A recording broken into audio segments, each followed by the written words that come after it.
What's up, guys? Back again for another video. Today I'm going to talk about a couple of critiques that have come out over the past 500 years, and basically tracking a trend in social change, also in thinking, that I argue, and you will see and obviously have seen throughout your life, still exists today in different clothing. But it's just a sort of broad overview and analysis of ideas that have led to change in societies, and how by looking at, because we're talking about time and looking at tendencies that evolve and persist through time, you can see how there are certain things that see the way that ideas interacting with people extends through time and leads to repetitive patterns, which we can see informs our present in it to a large degree. So that's where we're going today. So we're starting with say 500 years ago, okay? And I'm going to be rough with all the dates and facts, not the facts, but with the dates, because I'm not like taking notes and preparing for this stuff. I did years ago study all this stuff, but these are just they're for your general information. You can go back and look at all the things I talk about if you're that interested.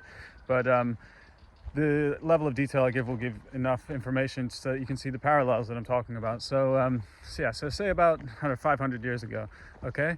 At the beginning of the reintroduction of philosophy into the Western, we're talking about the Western, basically Western European, and then what became America, also world, right? So we had we had the church, which was basically the dominant, aligned with the landed gentry and the aristocratic class, who basically ruled, right? And the church was an arm of rule.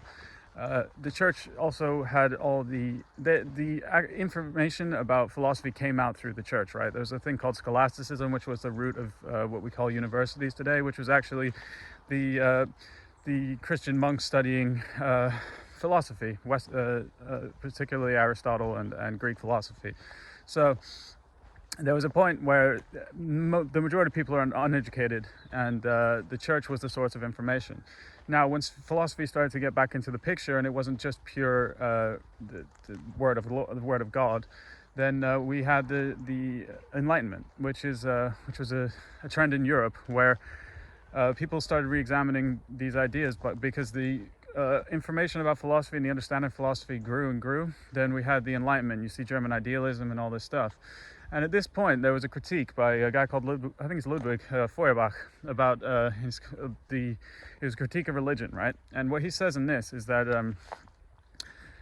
the idea of God, and there's a good term here called reified. I don't know if that was before or after, but the idea of reification is that concepts, in our minds, we give them a material constancy, so they become something over and above just a concept, which is a lot of what I'm talking about. And I just remember the term is reification. So see, his argument is this: that the idea of God became reified, and it was actually a projection of all of our power, individuals. That everything that people attributed to God was actually a projection of people's own abilities, and in projecting it to a concept that then became reified illusorily, like as an illusion of a real thing that's outside of the individual, then we passed over, or we basically deplete or undermine our own belief in our abilities.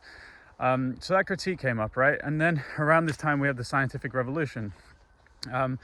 And we have all these thinkers like, John Locke and these people who are looking at natural rights and all these sorts of things. And through this train of thought led to the American Revolution, right? So the American Revolution overthrew the rule of the aristocracy, which was very much based on their alignment with the God and the church, saying that, yeah, we were given this power by God, so therefore listen to what we say, we control all the information and the right to say what's right and wrong. So then we had the American Revolution, which basically took Greek principles of democracy and tried to instantiate them in a way that worked with the nature of the political climate, or the literal logistical distribution of people and rights within a set of autonomous communities, which were the states, right? And it was a brilliant idea, and I think, actually, to be fair, the American Revolution was like probably the most closest we've gotten to actually generally creating freedom yet in history. But as time's gone, that trend has basically been undermined, because what was freedom was instantiated in such a way that the ability for corruption was still present, right?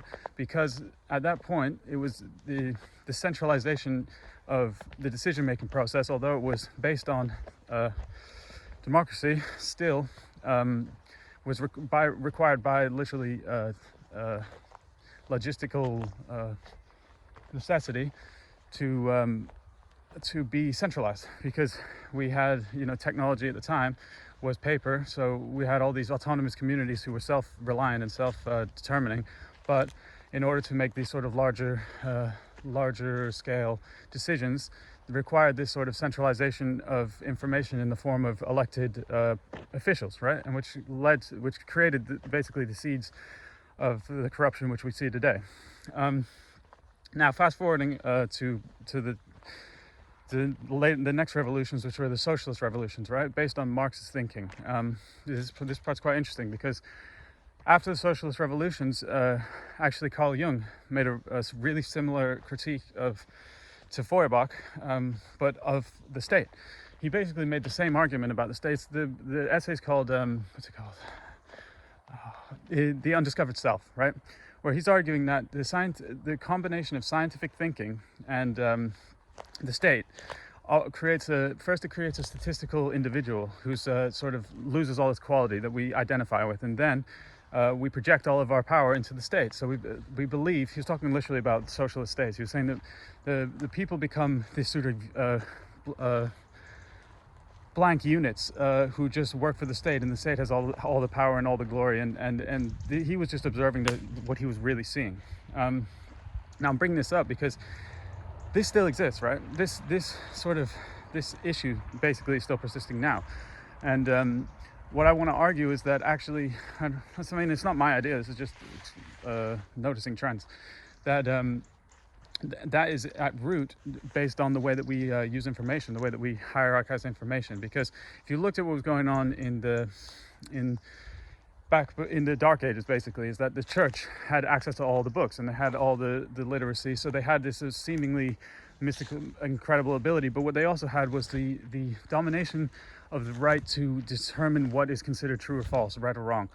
And now if you look today in the state, and using a scientific logic justified within university institutions, is the same exact thing. They have a monopoly on the ability to say what's true and what's false.